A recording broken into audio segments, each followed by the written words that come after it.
오늘 말씀 제목이 신앙의 브랜드를 높여라. 예. 이런 제목으로 말씀 함께 나누고자 합니다.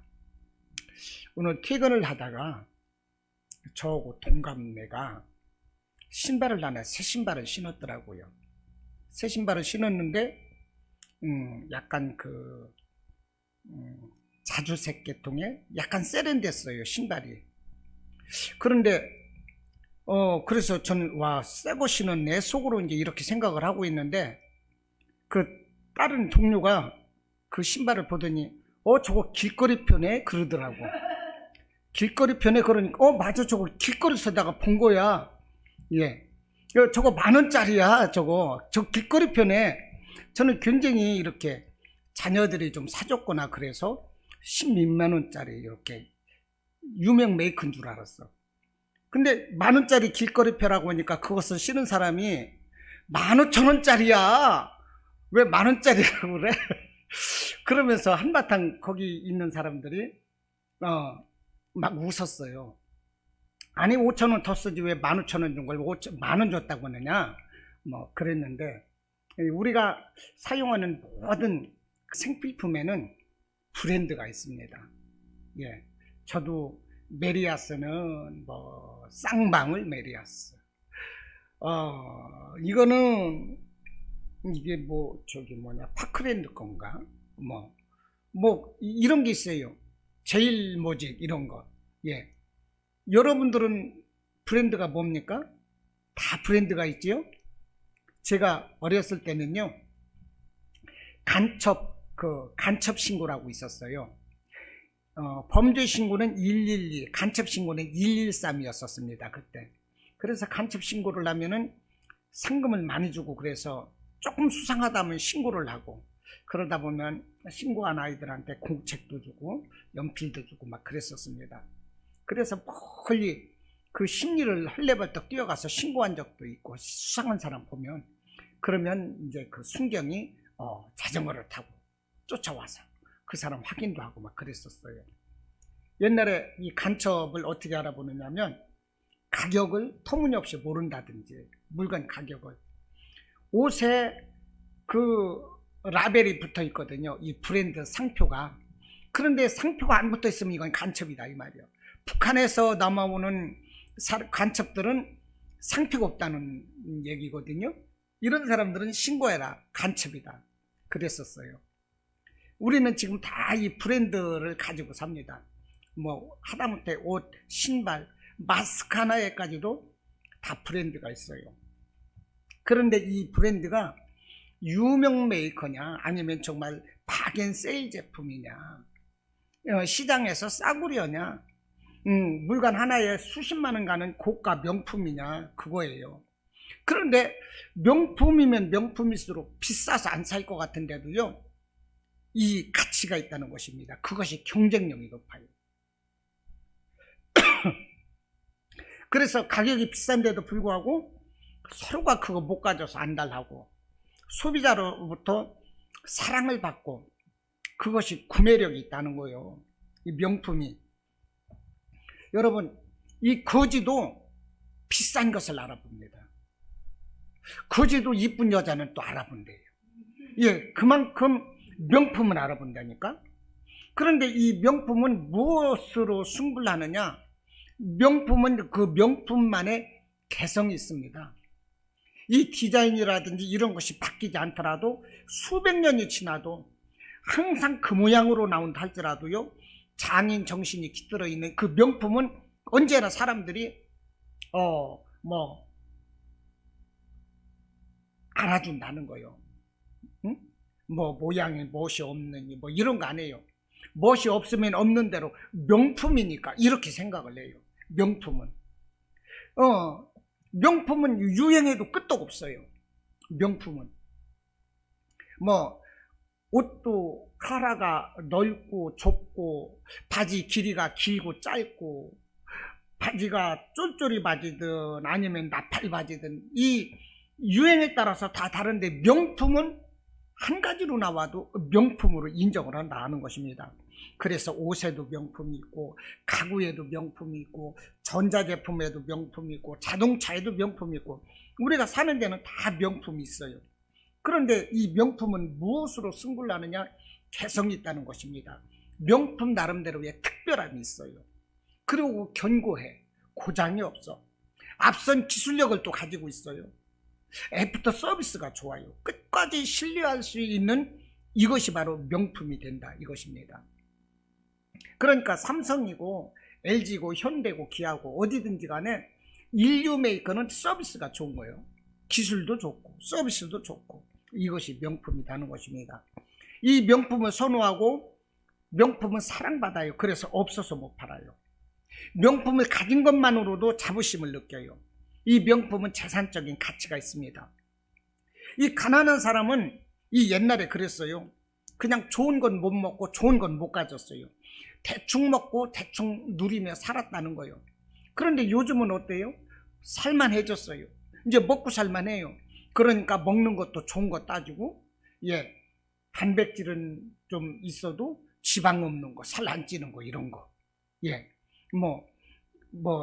이런 거 영양 있는 거 이런 걸 따진다. 웰빙 이런 거 따진다 하는 거죠. 먹는 거에서부터도 물건도 좋은 거. 생활 수준이 높아지다 보니까 품질을 따지고 서비스를 따지고 이것이 명품인가 아닌가를 따진다는 것입니다. 그래요, 안 그래요? 과거는요, 물건 하나를 만들어도 대충 만들고 대충 시장에 내놔도 그것이 그냥 통했어요. 잘 팔렸어요. 이제는 안 통한다 이 말이요.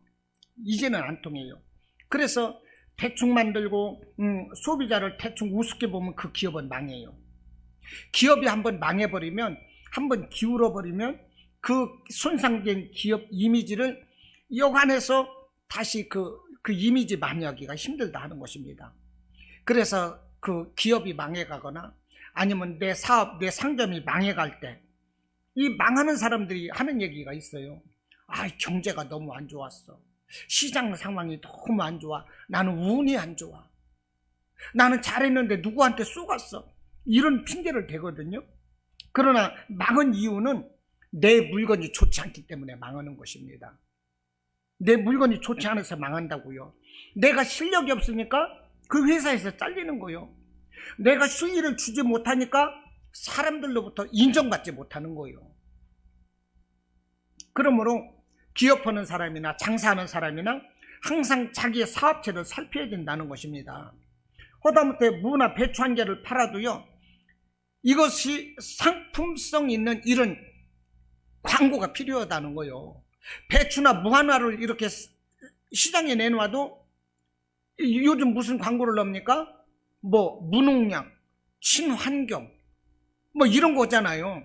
그러면은 이게 막 벌레가 다 뜯어먹었는데도, 보잘것없는데도 그것이 사람들이 더 선호하고 비싸게 주고 살려고 그러고 이런다 이 말입니다. 이게. 그래서 시장을 잘 파악해야 하고 잘 대처해야 한다는 거예요. 사람들의 기호가 무엇이고 원하는 것이 무엇인가를 알아야 돼요.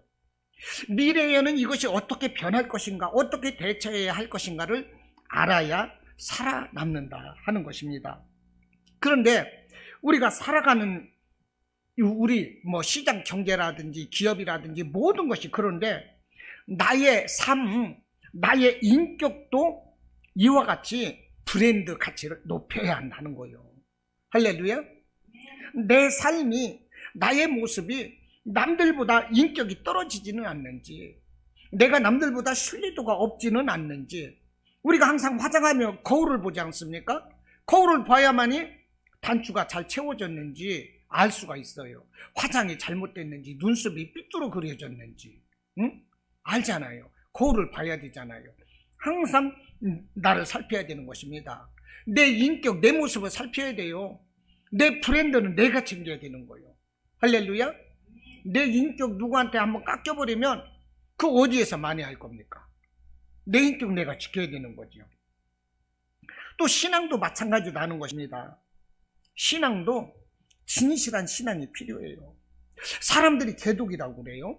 기독교인들이. 왜 그럴까요? 신뢰도가 없어요. 기독교에 대한 브랜드가 그만큼 떨어졌다는 거예요. 약 20년 전에는 육사나 해사 들어오는 사람들의 기독교 비율이 약 25%, 30%였대요. 육사, 해사 들어오는 사람들이. 요즘 육사, 해사 들어오는 사람 기독교인들이 3%가 안 된답니다. 이게 뭡니까? 브랜드 가치가 떨어지는 거예요. 그만큼. 이 세상에, 정말 세상에서 이 불신자들이, 하나님을 믿지 않는 이 불신자들이라 할지라도 진실한 그리스도인들은 알아본다는 것입니다. 불신자들도 진실한 그리스도인들은 알아보고 진실한 그리스도인들은 존경해요. 그들이 믿지는 않지만 진실한 신앙인의 진가를 알아보고 인정하고 진실한 신앙인은 존경하고 있다는 거예요. 이 브랜드가 높기 때문에 그런 것입니다. 그래서 남들이 나를 어떻게 보고 어떻게 생각할까 하는 것은 대단히 중요한 것입니다. 내가 나를 포장하는 것은 한계가 있고, 그 나를 포장하고 이런 것은요 한계가 있고 금방 이게 본 모습이 드러날 수밖에 없어요. 오늘 본문에서 뭐라고 합니까? 좋은 나무마다 좋은 열매를 맺고 못된 나무가 나쁜 열매를 맺는다고 그랬잖아요. 그와 같이 나의 모습이 좋은 열매인지 나쁜 모습인지는 이미 그렇게 된 것이기 때문에 오래 숨길 수가 없는 거예요. 바로 드러나는 거예요. 그러므로 나의 신앙, 나의 인격이 평소의 브랜드 가치를 소중하게 여겨야 된다는 거죠. 아름다운 열매를 맺지 아니하는 나무마다 찢겨 불에 던져진다고 그랬어요. 이와 같이 내가 참 열매 맺지 못하면 사람들로부터도 내가 내침을 당하게 될 것이고, 그러므로 사람들은 더욱더 뭐라고 하겠습니까? 개독이다, 이렇게 표현한다는 거예요. 이 브랜드 문제인 거죠. 브랜드. 여러분, 세상은 이렇게 브랜드를 선호해요. 물건뿐 아니라 우리 사람 됨됨이에 대한 브랜드가 필요하고 신앙에 대한 브랜드가 필요하다는 것입니다. 우리 사람도 그런데 하나님은 어떻겠습니까? 하나님도 우리 신자 한 사람을 대할 때 명품 신앙인을 하나님이 더 선호하시고 기뻐하신다는 것입니다. 안 그렇겠습니까? 하나님 앞에 우리가 예배를 드리고 있는데 정말 혼신을 다해서 눈을 똑바로 뜨고 맑은 마음으로 거룩함으로 예배를 드리는 사람과 졸며 예배를 드리는 사람과 하나님 앞에 누가 예배를 잘 드리는 겁니까? 하나님이 어떤 그 중심을 보시겠냐고. 하나님도 우리 신앙이 명품 신앙이 되길 원하시는 거예요. 교회만 왔다 갔다 하는 신앙을 하나님은 기뻐하지 않으십니다. 그러므로 오늘 마태복음 7장 21절로 하시는 말씀이 무엇입니까? 나더러 주여 주여 하는 자마다 다 천국에 들어갈 것이 아니요 다만 하늘에 계신 내 아버지의 뜻대로 행하는 자라야 들어가리라. 이게 누구의 말씀이에요? 예수님 말씀이잖아요. 주여 주여 한다고 해서 다 천국 가는 게 아니래요. 그러니 종교인들도 주여 주여 해요. 주기도문도 하고 신앙 고백도 사도신경도 하고 남들 기도할 때 기도도 하고, 종교가 뭡니까 하면 기독교라고 하고 해요. 그러나 이런 종교인들 천국 못 간다 하는 것입니다.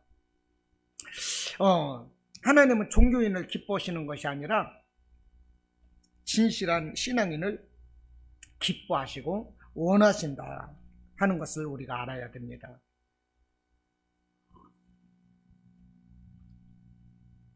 예, 주여 주여 하는 자마다 다 천국 가지 못할 것이라고 말씀을 하고 있는데, 그와 같은 예를 성경에서 한번 찾아봤습니다.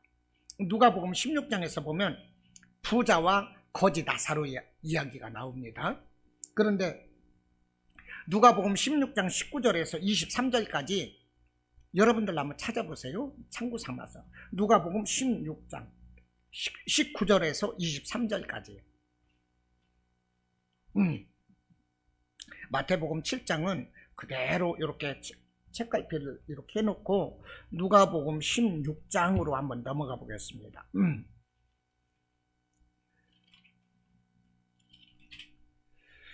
16장 19절로 제가 한번 23절까지 읽어보겠습니다. 한 부자가 있어 자색 옷과 고운 베옷을 입고 날마다 호화롭게 즐기더라. 참 잘 살아요. 보니까 자색 옷과 고운 베옷을 입고 날마다 호화롭게 즐겼어. 그런데 나사로라 이름하는 한 거지가 헌데투성이로, 헌데는 병이거든요. 구름이 나요. 헌데투성이로 그 부잣집 대문 앞에 버려졌어요. 그리고 그 부자의 상에서 떨어지는 것으로 배불리려 했대요.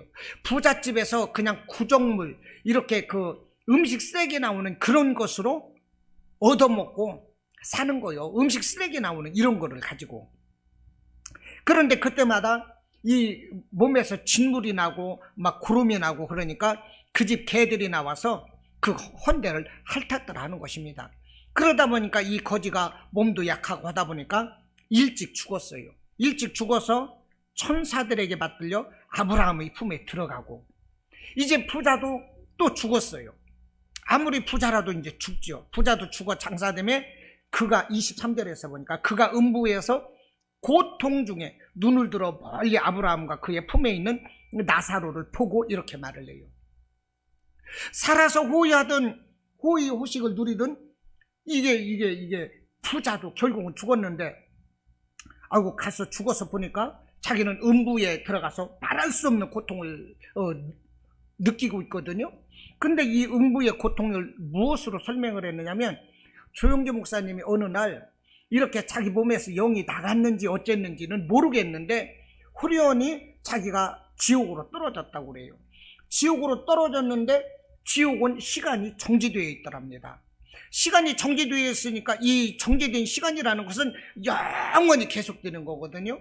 그런데 말할 수 없이 처참하고, 왜 부모님이 나를 낳는가 원망스러울 정도로, 내가 칼이라도 있으면 내 목숨을 당장 끊어버리고 싶을 정도로 내가 저주스럽고 원망스럽고, 내가 세상에서 태어난 것이 저주스럽고, 한마디로 표현하면 이게 지옥인데 말할 수 없다는 거예요. 지옥을 어떻게 표현할 수가 없다는 것입니다.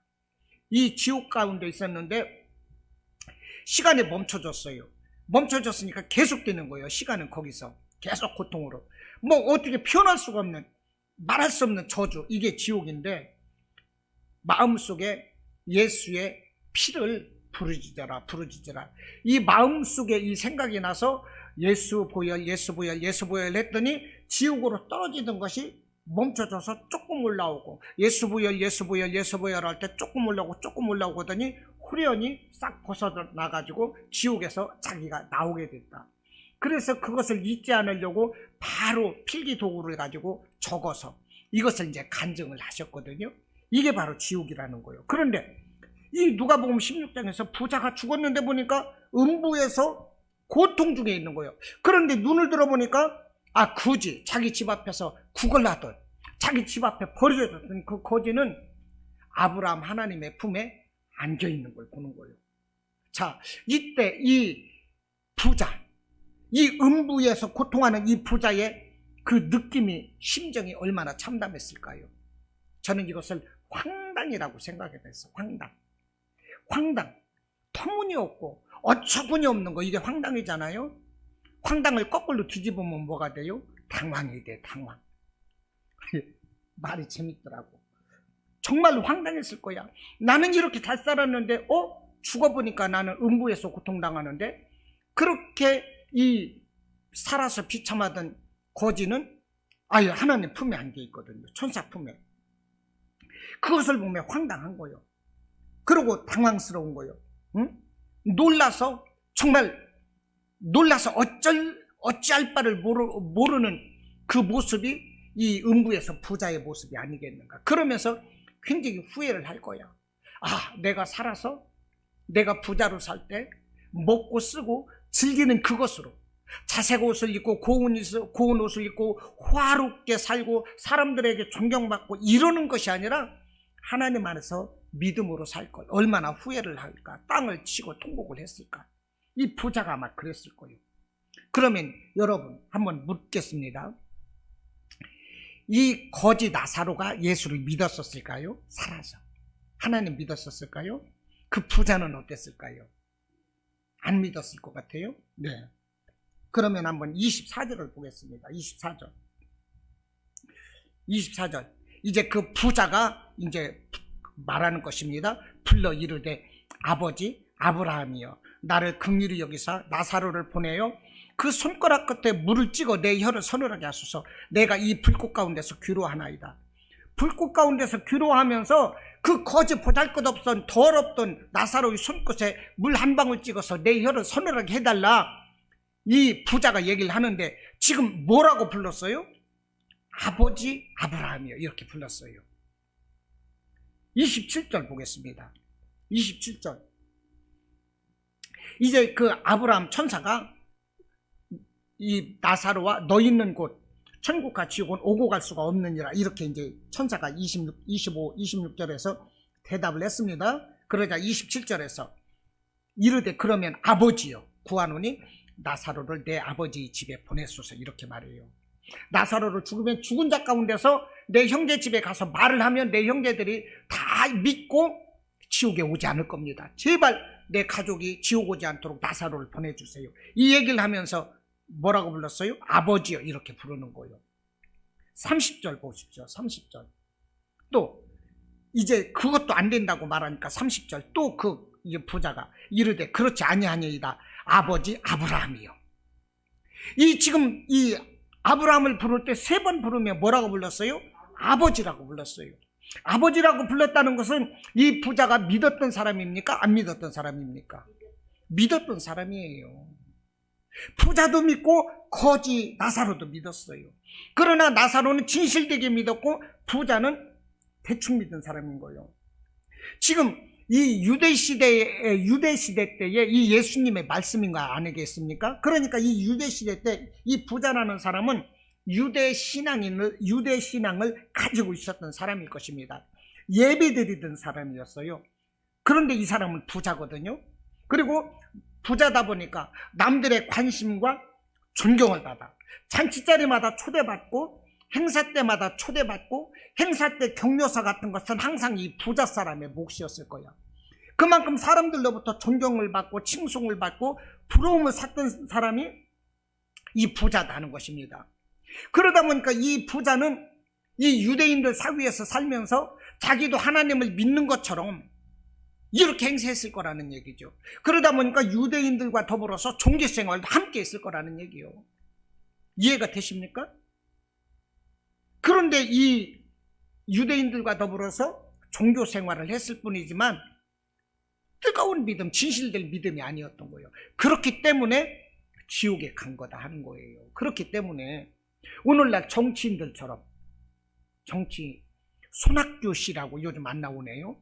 손학규 씨가 저기 강원도 그 전두환 대통령이 있었던 그 무슨 사찰 거기 가가지고 합당하고 선거 때 새벽에 일찍 차 타고 내려와서 명성교회에 와서 예배드리고 이게 뭡니까?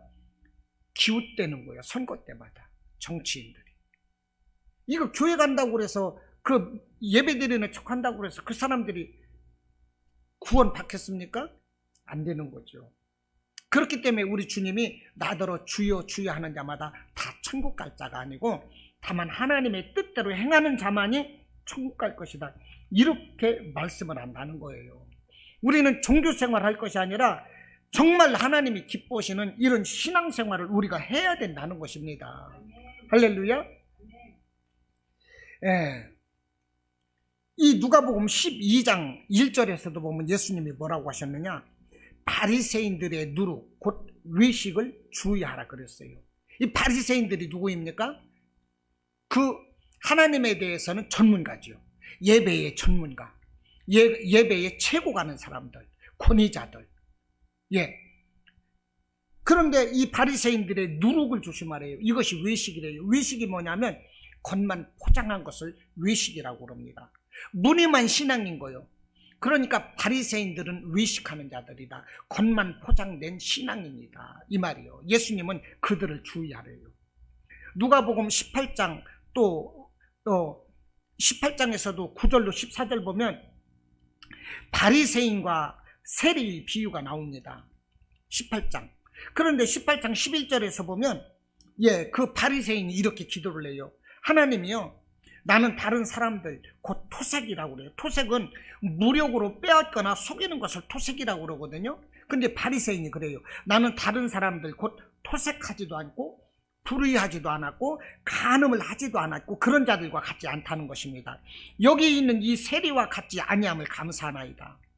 그러면서 그 다음 절에 나는 일회에 2번씩 금식했고 또 소득의 11조를 드리나이다. 그러니까 최고로 멋진 신앙인이 이 바리새인인 거예요. 감히 누구도 따라올 수 없어요.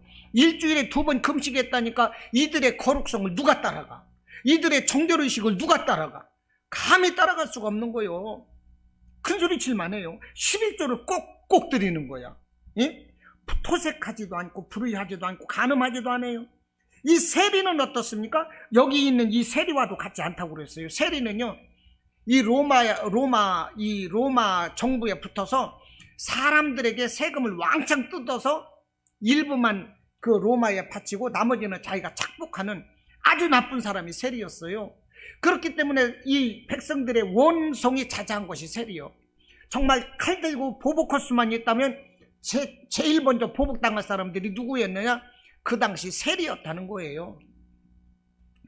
그런데 이 세리가 또 그런 세리가 기도하기를, 세리는 멀리 서서 감히 눈을 들어 하늘을 쳐다보지도 못하고 다만 가슴을 치며 이르되 하나님이여 불쌍히 여기소서 나는 죄인이로소이다, 이렇게 말을 해요. 응? 여러분, 하나님이 누구를, 이 바리새인과 세리 중에 누구를 의롭다 하셨습니까? 사람들은 세리를 나쁘다고 말하고 바리새인은 최고로 여기는데도 불구하고 우리 예수님은 바리새인이 아니라 세리가 의롭다 이렇게 말씀하셨다는 것입니다. 이것이 무엇입니까? 비록 세리가 사람들로부터 평가는 안 좋을지 몰라도 하나님께 대한 신앙의 브랜드만큼은 예수님이 보실 때 세리였다는 거예요. 여러분, 우리가 눈 감고 아웅해서는 안 되는 것입니다. 바리새인들처럼 눈 감고 아웅해서는 안 되는 거예요. 정말로 하나님 앞에 우리는 진실하고 정직해야 되는 거예요. 이 세리처럼 정말로 나의 부족함을 내가 인정을 하고 하나님 앞에 감히 눈을 들어 하나님을 쳐다보지도 못하고 가슴을 치며 하나님 불쌍히 여겨주세요, 나는 죄인입니다, 이런 태도가 우리에게 있어야 된다니까요. 정말 세리만 또 못하면서 자신이 의로운 것인 척, 자신이 최고인 척, 그래서는 안 된다는 거예요.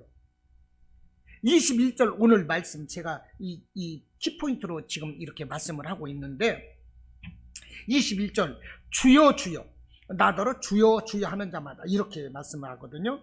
이 주여 주여 이 말씀이 뭐냐면 이 신앙 고백이라고 볼 수가 있는 거고요.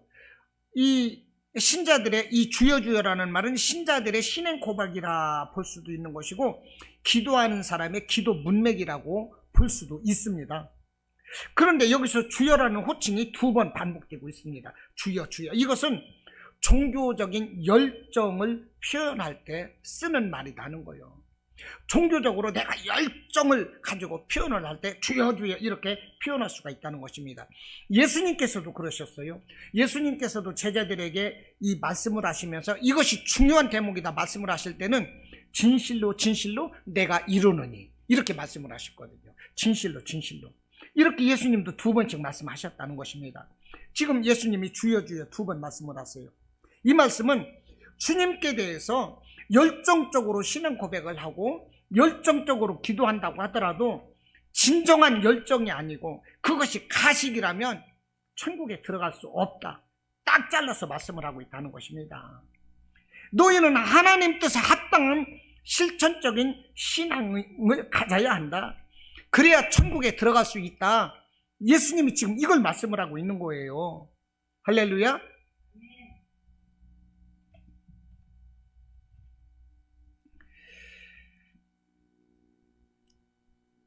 우리가 믿으면 구원받는다고 그럽니다.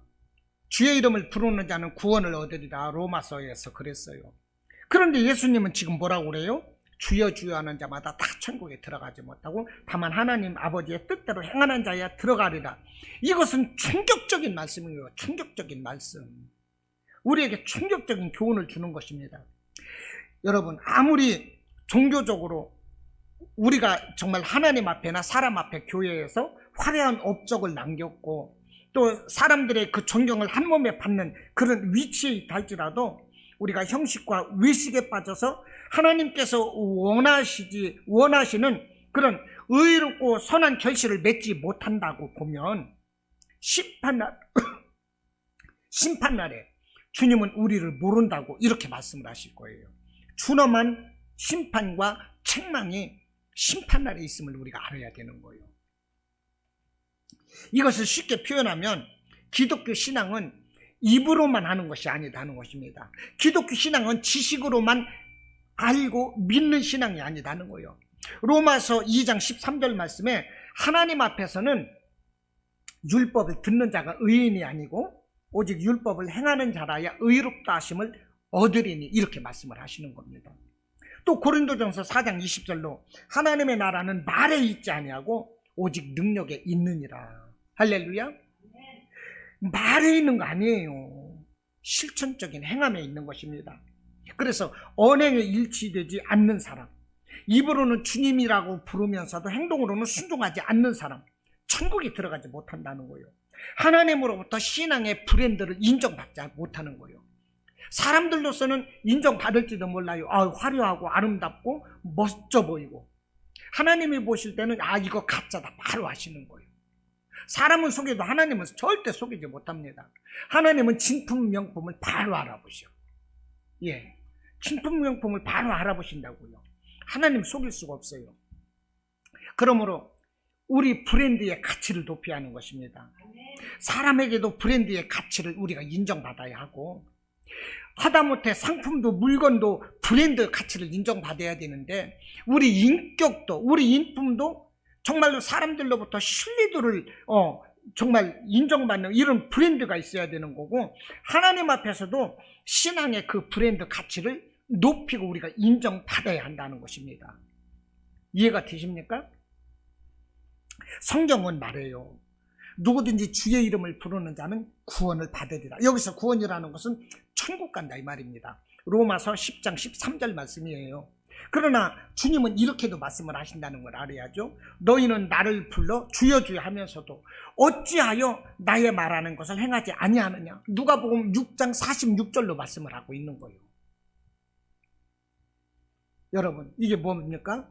우리가 믿음으로, 지식으로 아는 것으로 끝이지 않고 나의 감정으로 그냥 고백만 하는 것으로 멈추지 말고, 내가 알았고 내가 감정으로 고백했다면 나의 행함으로 실천이 있어야 한다는 것입니다. 할렐루야. 실천 없이 말만 하는 사람이 가장 무서운 사람인 거예요. 말만 내놓는 사람이 가장 무서워요. 가장 상대할 수 없는 사람, 믿을 수 없는 사람이 말만 하는 사람인 거예요. 말만 하는 사람, 이 사람이 가장 무서운 거예요. 자기는 말해놓고 무슨 일이 있으면 쏙 빠져요. 자기가 말한 것을 책임지질 않아요. 자기가 말해놓고 나서도 무슨 말 냈는지 몰라. 이건 잘못된 거죠. 부산 세계로교회 손현보 목사님이 이 교회를 짓는데, 손현보 목사님은 기둥 없는 성전을 지었습니다. 기둥 없는 성전을 짓는데 이 돔형으로 해가지고 기둥이 하나도 없어요. 무너질 수밖에 없어요. 날아갈 수밖에 없어요. 그러나 이것을 기술적으로 이 기둥 없이, 기둥이 있으면 이 중간중간 많이 안 보여서 사람들이 회피하거든요.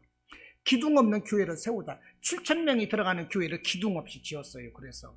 그런데 기둥 없이 지차고 그러니까 이게 기술적으로 이게 쉽지가 않고, 한번 내려앉으면 이 수천 명이 다 죽어버릴 수밖에 없는 것이고, 그러다 보니까 사람들의 동의를 얻기가 힘들었죠. 그런데도 목사님이 말씀을 하시는 거니까, 그러면 우리 기둥 없는 교회를 한번 해보자. 이 전국 어디에서도 이런 게 사실 흔치 않았던 공법이요. 그게 건설 공법이야. 그래서 기둥 없는 교회를 짓다가 태풍이 부는 바람에 그 지붕이 그냥 후루룩 날아가 버렸어요. 기둥 없는 이 교회를 짓자고 했는데 기둥 없는 교회를 짓다가 지붕이 날아갔다 이 말이요. 그러면 사람들 반응이 어땠을까요? 목사님이 기둥 없는 교회를 짓자고 그랬어요. 그런데 기둥 없는 교회를 짓다가 바람이 불어버리니까 지붕이 다 날아가 버리고 이 건물이 그냥 지붕이 다 날아가 버렸어. 사람들이 어떤 반응을 보였을까요? 예?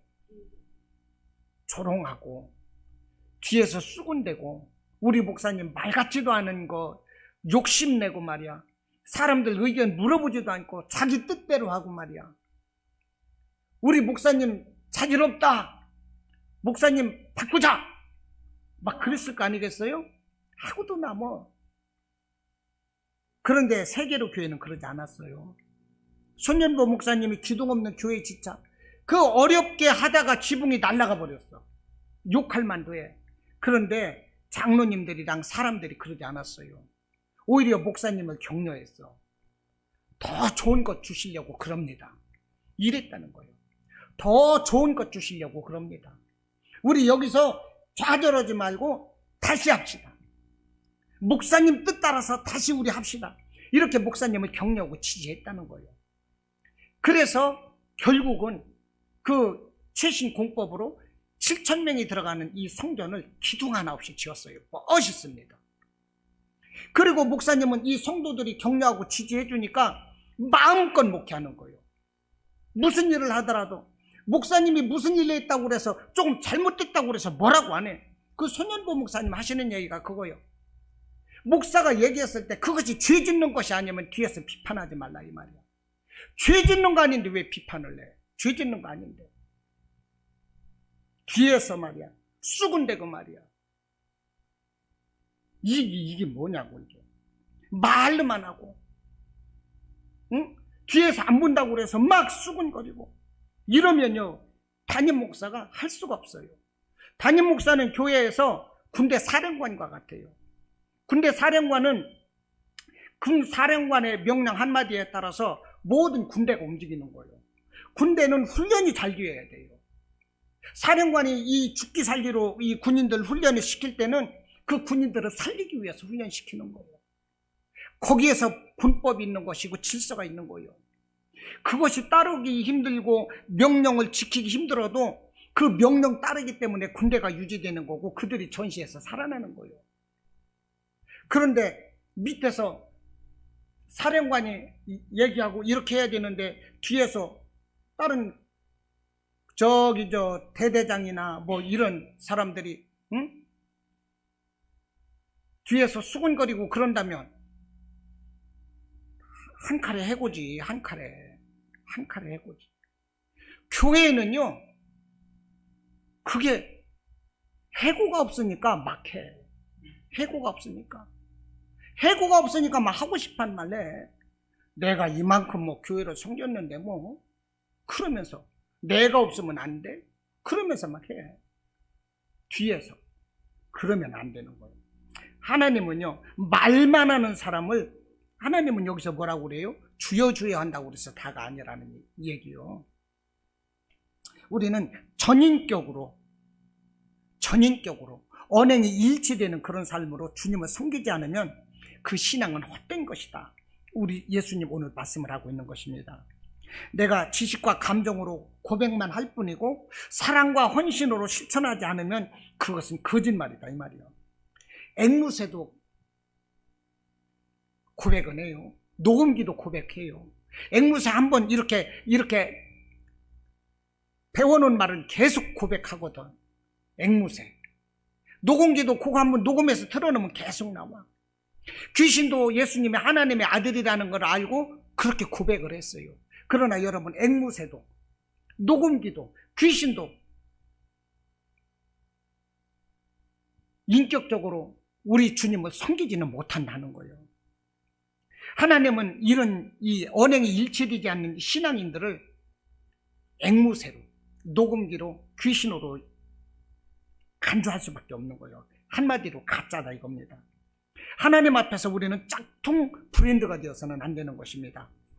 그러므로 여러분 브랜드를 높이시기 바랍니다.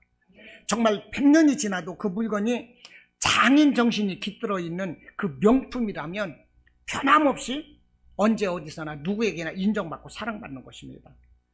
하나님께서 최고로 인정하실 만한 그 브랜드의 가치를 여러분들 높이시기 바랍니다. 예수님께서 베드로를 수제자로 인정하셨어요. 왜 그랬습니까? 베드로의 브랜드를 보신 거예요. 주는 그리스도시요 살아계신 하나님의 아들이라는 그 고백 앞에 베드로의 신앙 브랜드를 인정하신 것입니다. 하나님께서 아브라함의 믿음을 의롭다 여기셨어요. 왜 그랬어요? 그 믿음의 브랜드를 보셨던 거예요. 예수님께서 여리고로 내려가시다가 수많은 사람이 막 모여 있는데 키가 작은 세리장 삭개오가 예수님을 볼 수가 없어서 나무 위에 올라갔어요. 세리가 누구라고 그랬어요? 세상 사람들로부터 원망받고 지탄받는 사람. 칼 들고 원수를 갚기로 말하면 세리가 1순위라고 그랬지요. 근데 그 중에서도 삭개오는 세리장이요. 그 삭개오의 집에 예수님이 들어가셨어요. 왜 그랬을까요? 삭개오가 뭐라고 그랬습니까? 억울한 사람들에게 내가 한 것이 있으면 그것을 4배로 갚겠다고 그랬잖아요. 내가 있는 재산을 다 팔아서 절반을 나눠주겠다고 그랬잖아요. 예수님을 만나니까 이 신앙이 명품 된 거예요. 이 브랜드가 벌써 차별화된 거예요. 예수님은 그것을 보셨다니까요. 여러분, 우리의 신앙도, 우리의 신앙 브랜드도 한껏 위상을 높여서 정말 성도들로부터도 인정받고 우리 하나님으로부터도 인정받을 수 있는 멋있는 성도들이 다 되실 수 있기를 주님의 이름으로 축원합니다. 아멘. 이 시간